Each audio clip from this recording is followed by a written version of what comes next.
Okay, so just to go right into some numbers, basically the cryptocurrency market, I think it's around 200 billion today. It's still a drop in the bucket compared to other asset classes. So this is just a visual representation of how large the cryptocurrency market is. It can't even really be seen when it's compared to even gold. And so I think that there's a long way to go before we can really even begin to think that this is possibly overvalued or a bubble. This is basically the monthly log returns of Bitcoin, and this is compared to the S&P. So basically, this chart just shows that Bitcoin has historically had a positive skew. This does exist for most cryptocurrencies. One of the research articles that I'm working on right now is basically looking at how ICOs perform, because they do not have a positive skew. Actually, it's closer to a negative skew. So it's more in the kind of penny stocks area if you want to compare it to the stock market. So traditional finance literature shows that penny stocks distribution is negatively skewed, so your expected return is negative. And I think I'm going to try to do the same statistical analysis with ICO market.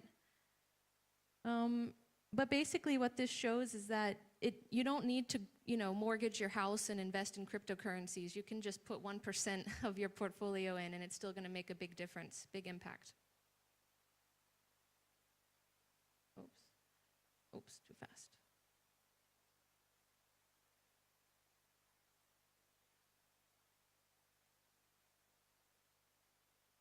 I did, yeah. So, I mean, basically, if you look at penny stocks, it's, okay, yeah. I mean, basically just statistically it's just based on historical data. It's not for sure that going forward, this is how the market will perform, but.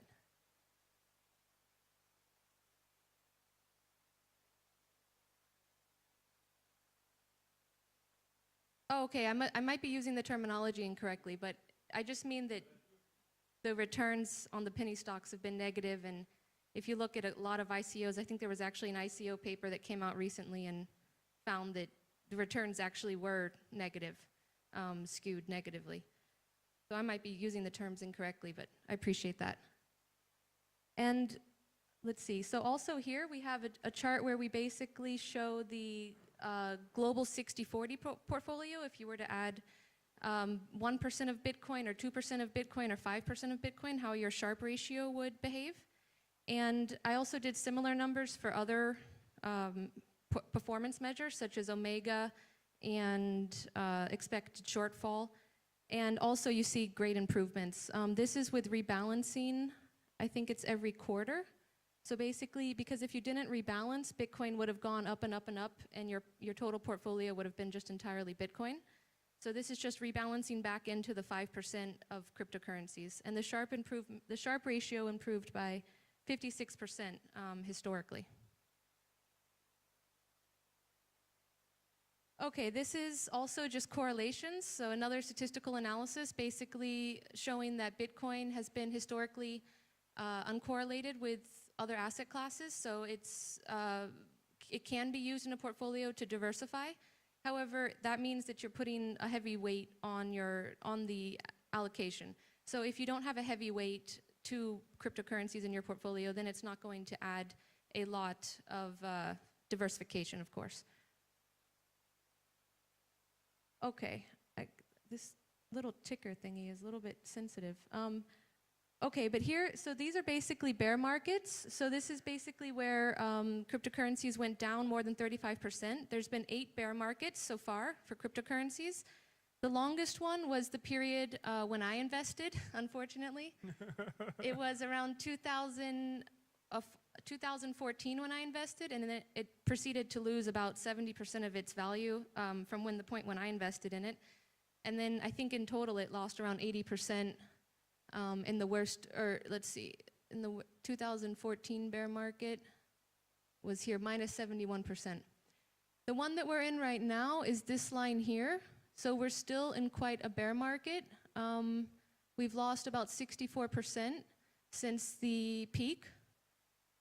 However, we like to argue that each bear market was a great opportunity because, of course, Bull markets came after, and the bull markets have also done very well.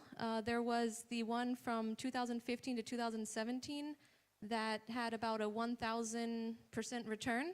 Then there was a little teeny bear market, and then it kept going, and it went up another 300%. So this was also a great opportunity. Okay, just because we're a little bit short on time, I'm going to skip some of these slides, but please feel free to ask me for the slides if you'd like them afterwards. Okay, so just to talk a little bit about our investment process, you know, like as previously discussed, I think that the regulators in Switzerland and in Liechtenstein are both, you know, happy to talk to people and just meet with people and have an open dialogue. And in Liechtenstein, basically how we came about, you know, having the discussion with them is that we basically don't want to add risk to this product. It's already risky enough. And some of the ways that we reduced our risk is by having rules, like standard rules, such as the market cap must be greater than 500 million for the coin. So it can't be included in the portfolio if it's less than 500 million. Also, we try to only include coins that are traded on multiple exchanges, because if your coin is stuck in one exchange that has a geographic location in one country, and then that country shuts down the exchange or makes it illegal, and you can't pull out your position, then it's very tricky. That's also the reason for the $500 million market cap minimum, because of course liquidity is a big concern. And then also a track record of being on the market for more than 1 year. So this is just to basically reduce risk from technology. So a lot of coins that get released, and within 1 year they've been, you know, there's all sorts of technological problems with those coins. So we try to let other people be the first movers, so to speak. The reason this matters is because, like, if you're a hedge fund, you're not that regulated, so you can go ahead and do investments in ICOs and everything like that. But if you're a fund that can allow pension funds to invest in you, and if you're a fund that can allow insurance companies to invest in you, then you should probably stay a little bit more on the conservative side of your investment strategy.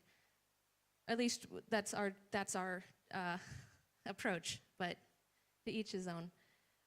Then we are working on a grant application for InnoSwiss, which is basically this Swiss government grant that grants funds to universities to work with companies.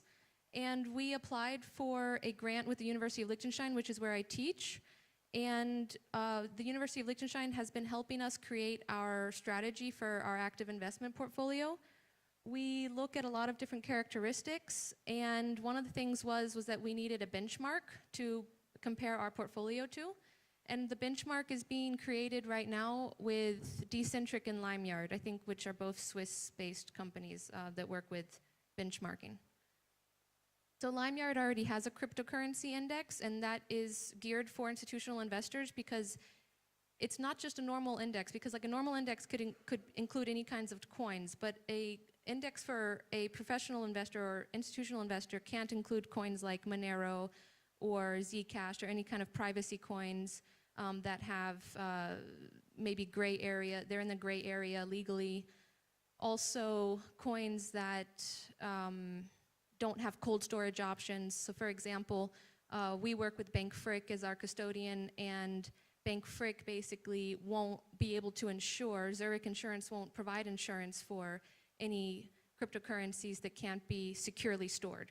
So there's certain criteria that large investors, that limit large investors. Okay, then we have a research team, and we're also, again, getting help from the University of Liechtenstein here. We have a few indicators that we consider when we are trying to make the allocations for our fund.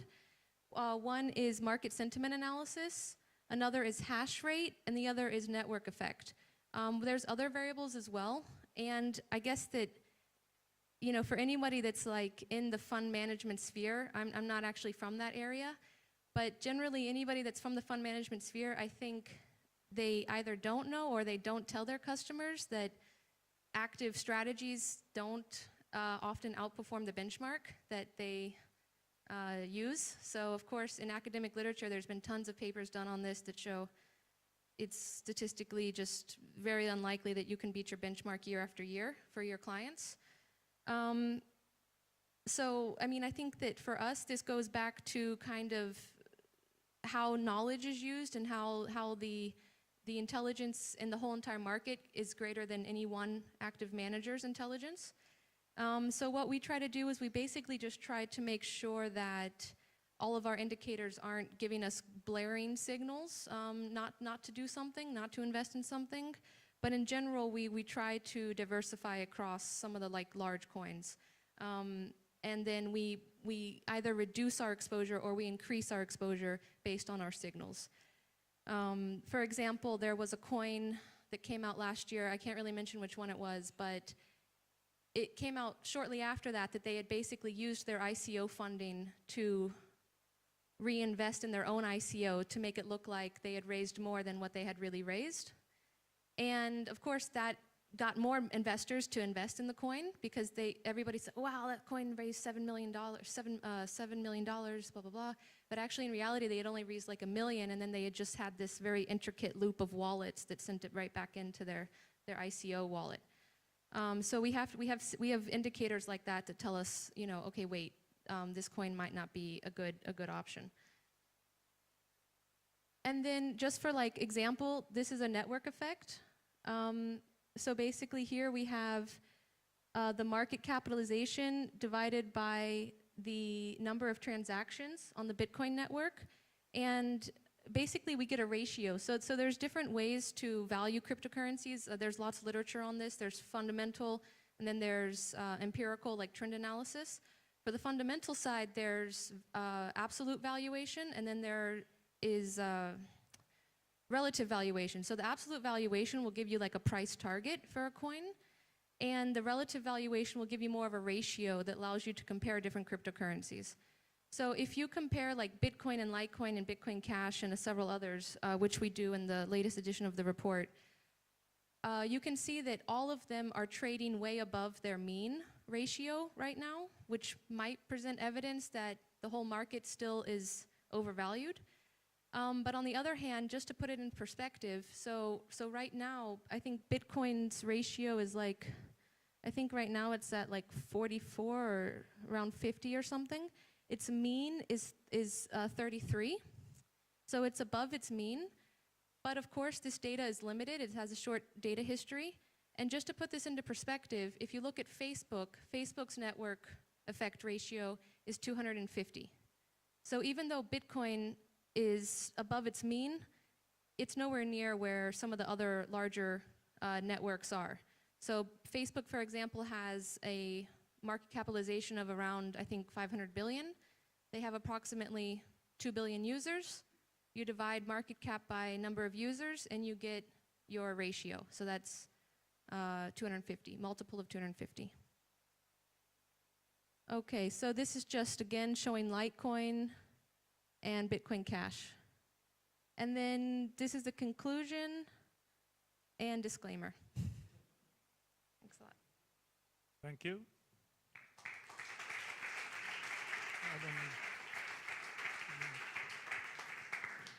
Maybe one short question, if there is one. Yes? Questions. Thank you very much, Demelza. I learned you are investing in the bigger coins and in the I call them native coins on the blockchain, I understood.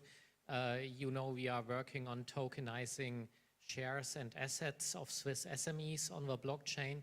Would this be something you might be interested to invest in, or are you focusing on the very big coins with their own protocols? Thank you very much, Peter, for your question. In general, basically, I think that right now we're focusing just on giving investors direct exposure to the cryptocurrency market. However, in the future, we might consider other options. We just, for regulatory reasons, we do try to stick to, you know, coins that are been on the market for over a year. So it's hard for us to get involved with any smaller companies that are startups right now. But yeah, thank you. Okay, thank you very much.